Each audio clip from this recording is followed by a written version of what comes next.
Good morning, everyone. I am Nor R. Dibangkitan, your instructor for this course ENS193 Technopreneurship for Engineers and Technologists. Module 1 Introduction to Technopreneurship.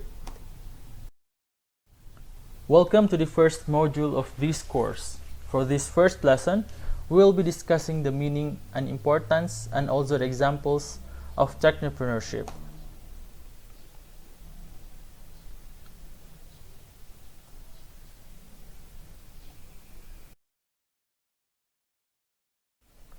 Learning objectives. By the end of this module, you should be able to first define what is technopreneurship, identify some examples of technopreneurship, and understand its importance. So, entrepreneur versus technopreneur. So, you are familiar with the word entrepreneur, but not with the technopreneur. So, entrepreneur is a person who always finds out the opportunities and converts it into reality in the form of products and services to maximize profit and develop their business. So, ito yung mga tao na nasa main market ngayon, yung mga gumagawa ng mga products and services. Now, what is technopreneur? Technopreneur is a person who is engaged in technopreneurship that creates product or solution that uses technological solutions to change the way of doing something in an orthodox way. Now, the best example for this is Uber. So, I'm guessing you are familiar with the Uber app. Now, Uber app is an American technology, but at first, Uber is only a ride-hailing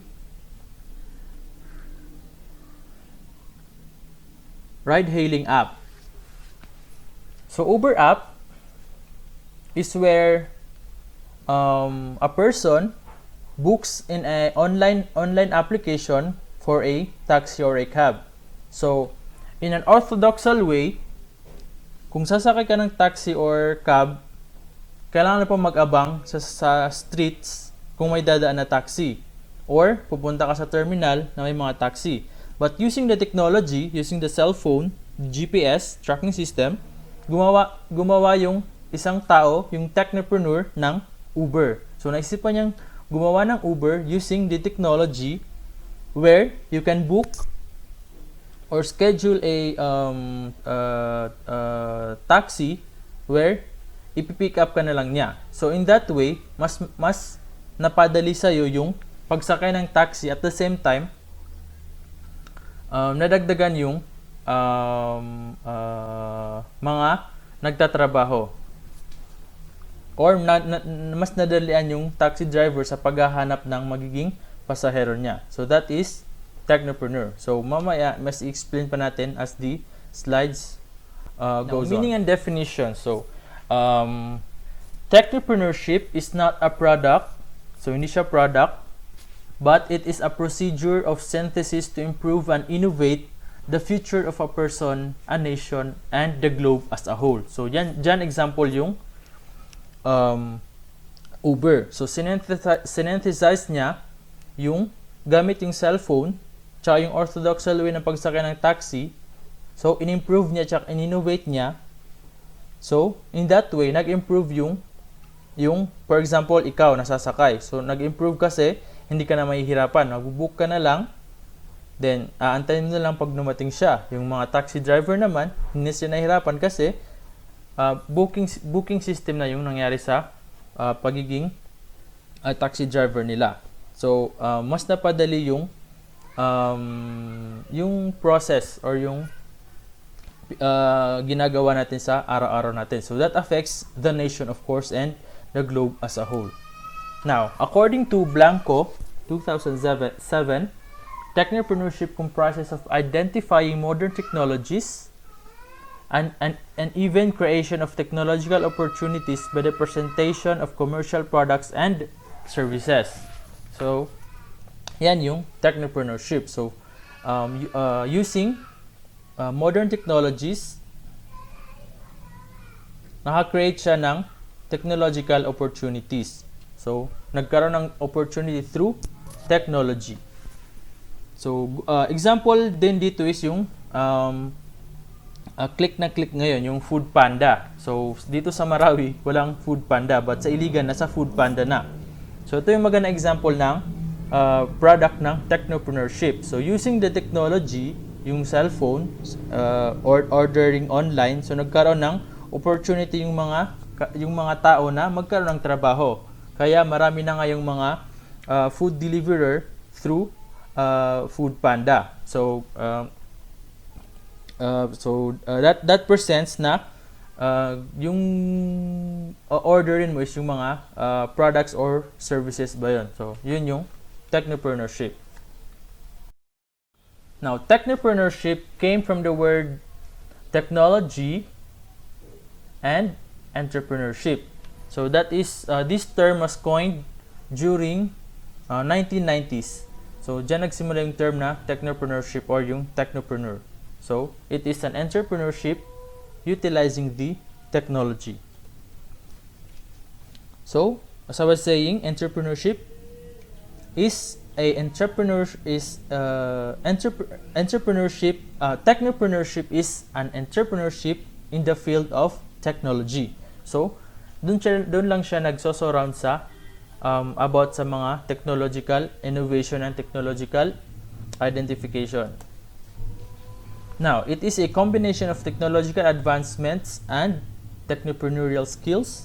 Also, a technopreneurship is hindi lang kung sino lang yung magbi-business.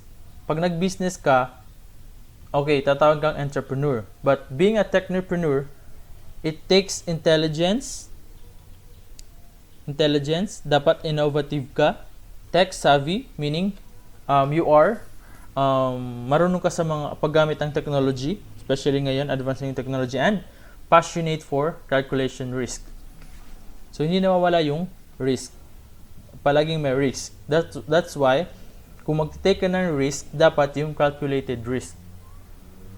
Para at least alam mo yung magiging outcome ng business mo or yung ginagawa mo.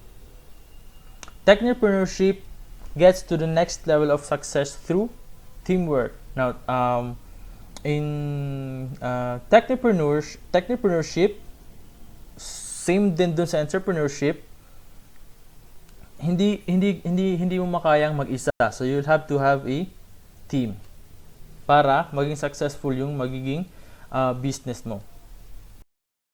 So, Technopreneurship Trilogy. So, ito yung trilogy lang, Technopreneurship. So, you must think like an entrepreneur, work like a technician, and behave like a manager. So, yan yung magbubuo ng isang technopreneur. So, think like an entrepreneur, work like a technician, then behave like a manager. So, in that way, magiging successful ka na technopreneur. So, technopreneurs, according to the reference, technopreneurs are entrepreneurs, so entrepreneurs pa din, who start and manage their own technology business. So, as I was saying, it is all about utilizing the technology. Now, a good example or big example for technopreneurs are, of course, Bill Gates. So, kilala niyo siya. Siya yung gawa ng Microsoft. So, the conventional is, magta-typewriter ka, mag-handwriting ka. So, through Microsoft, pwede ka na mag-encode online. Print mo na lang. So, yan yung naging effect nung ginawa niyang Microsoft. So, napadali yung globe as a whole. So, global level na yung effect nung Microsoft by Bill Gates. Next is, of course, Google by Sergey Brin and Larry Page. So, through Google, hindi na kayo mag-store ng sandamakmak na mga papeles. So, you can store it online. So, yung consumption ng space supposed to be ng paper is malalagay na online. And parang yung Google is naging library na din. So you can search anything from Google. So of course, this has also a global impact. Next is Jack Dorsey, the Twitter. So wala akong Twitter, but yung Twitter ngayon is naging medium siya ng pag-express ng mga tao, ng mga media, social media. Yes, social media. Next, of course, is the late Steve Jobs. So, siya yung gumawa ng o nag-invent ng Apple. So, yan yung mga good example ng isang mga technopreneur. Of course, marami pa yung gumawa ng si Mark Zuckerberg, yung gumawa ng Facebook and other Instagram. Okay, so, and marami pang iba. So, what are the importance of technopreneurship? First is, it creates employment opportunity, as I was saying kanina. So, through the technopreneur, yung ginawa niyang application or service is nagkaroon ng opportunity yung mga tao na magkaroon ng trabaho. So, as I was saying kanina, like yung Food Panda, so, yung food deliverer, kung dati nasa bahay lang siya, then nauso na yung Food Panda, so mag-install lang siya ng app, magre-register, so pwede na siya magkaroon ng trabaho through Food Panda. Next is use of local resources. So the local resources will be utilized, so for some business through technopreneurship. So pag yung local resources is na-utilize mo, mag-increase na yung value niya and ma-reduce na yung wastage niya. Business diversification and decentralization. So through technopreneurship, naging diverse na yung business. Like Food Panda is belong to food business and also delivery business. So parang nag-combine yung dalawang classification ng business doon. So hindi na siya nasa-centralize doon sa pupunta ka sa fast food chain, order ka, kakain ka, uwi ka. So ngayon, mag-order ka online, yung food online through Food Panda, ipipick up ng deliverer, then i-deliver niya sa'yo. So at less expense. So konti lang yung charge ng Food Panda. So nung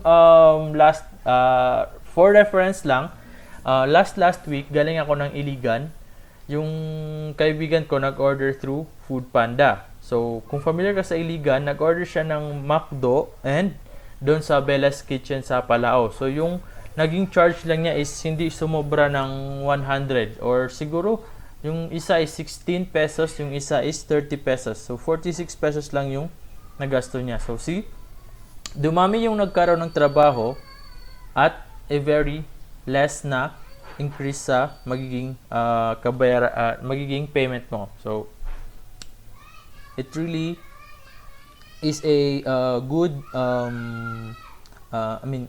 technopreneurship has brought good effects sa mga tao and sa nation. Next is technological advancement. So of course, so advancement for me, nagka-come up yung advancement kasi merong competition. So, una grab food, tapos nagkaroon ng Food Panda. So, nagiging advanced na yung technology through the competition ng mga existing na mga businesses. Now, capital formation. So, through capital formation, so nagkakaroon ng economic development. Next is promotion of entrepreneurial activities. So, ikaw na-inspire ka sa wow, ang ganda ng Food Panda. So, may inspire ka somehow. So, if you first started working at the Food Panda, so ma-inspire ka na, what if gumawa din ako sarili kong application or a service application na pwede akong kumita. So, in that way, ma-inspire ka to grow and to do the startup. Mag-start nung business na yon. So, speaking of business, so how to become a successful entrepreneur? So, technopreneur rather. Technopreneur is not associated with exploring new ideas. So hindi you don't have to come up with a like bagong idea talaga na maano yung mga tao, but it is about taking risks to figure out something new. So creating new idea is different from figure outing something new. So figure outing something new is using yung mga existing na mga technology or yung mga resources, then magka-come up ka ng isang idea. But explore new idea is like parang gagawa ka pa ng sarili mong original talaga na idea. So mahirap yon. So that is technopreneurship. So here are some steps on how to become a technopreneur. First is, sabi ko kanina, build a team. So being a technopreneur is not a one-man show. So you always require support to turn ideas into reality. Say ikaw business-minded ka, may naisip kang business, but hindi ka marunong sa mga technology. So you'll have to find someone or your friend or a partner na magiging katuwang mo doon sa pagbuo ng business nyo. So kung may idea ka, hindi mo magagawa yun kasi wala kang technological experience. So kailangan maghanap ng magiging partner to realize yung idea mo, and also yung about yung marunong sa mga business management. Now next is boost problem solving skills. So in business as a whole, so you expect troubles in every moment or every turn. So kailangan during that moment na na-encounter mo yung trouble or yung problem, dapat as soon as possible masosolve mo siya. Kasi kung hindi, mag-turn down na yung business mo. So third is decision making. So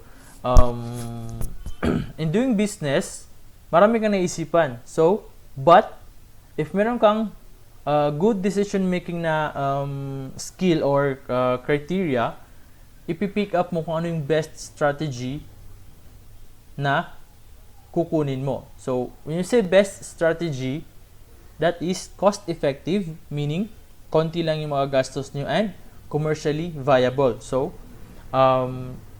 sure kayo, or somehow at some percentage sure kayo na mag-click yung naisip yung business idea.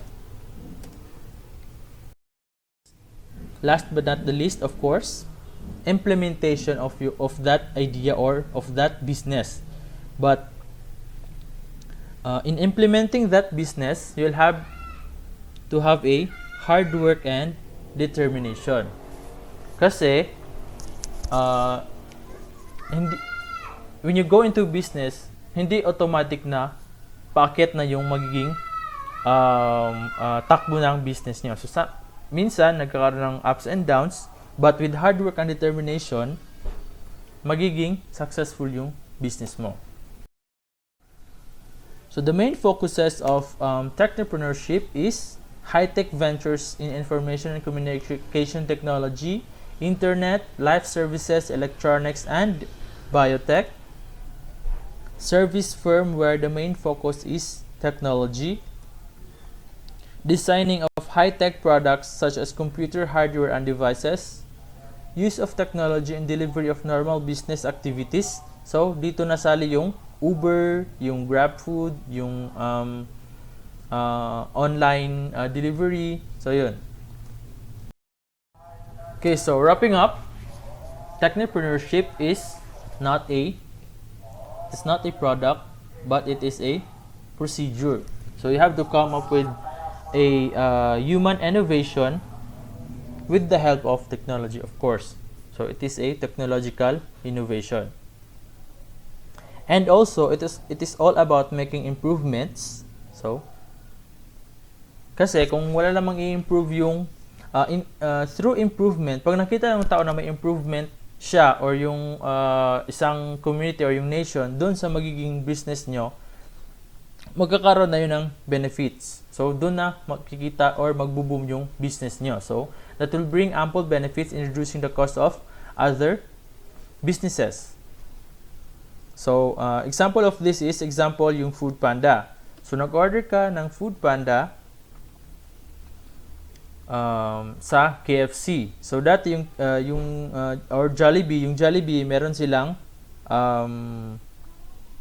food delivery. Okay? Meron silang food delivery. But ngayon, meron ng Food Panda. So, mag-install lang sila ng Food Panda, magpapadeliver ka, and yung driver na yung Food Panda driver na yung magdi-deliver sa'yo. So, sa side ng Jollibee is hindi na sila magbabayad nung delivery kasi ikaw na yung nagbayad. So, ito yung ibig sabihin na na-reduce yung cost ng other businesses. So, cause and effect lang siya. Positive cause and effect. So, it makes easy to develop. So, through Technopreneurship, it is now easy to develop, distribute, store, process, and even access information at cheap cost. So, sa lahat ng mga businesses, kailangan talaga is, or maskin ikaw mismo, bibili mo yung product pag cheap siya. At the same time, maganda yung quality. So, physical space is covered with thousands of papers, and now, it is simple to store it as a technological element. So, ito yung isa sa mga example ng effect or yung impact ng technopreneurship. So, sabi ko kanina, yung mga paperworks, pwede mo na lang siya i-store sa computer. So, in that way, malilesen na yung space ng covered with thousands of papers. So, magiging madali na. Example, sa office, madali na yung workflow kasi store na lang. Tapos, hindi mo na i-reproduce kasi i-email mo na lang. So, yun yung effect ng Technopreneurship. I hope na-understand niyo yung Technopreneurship kasi in the new curriculum, so this is first time na ituturo yung Technopreneurship ngayong SEM sa mga third years. So, first time ituturo. So, hindi kayo familiar but somehow after this module na-understand din nyo kung ano yung Technopreneurship. So, dati, yung curriculum 1999, so meron yung BUS-E, so Business Engineering. So, parang ganun din yung Technopreneurship. So, binalik nila ngayon. So, the purpose of this course is to inspire or to encourage students na hindi lang office business, construction business yung patutunguhan mo. So, you can create your own business gamit yung natutunan mo sa engineering. So, that ends our module 1 and I hope you understand our discussion and have a good day.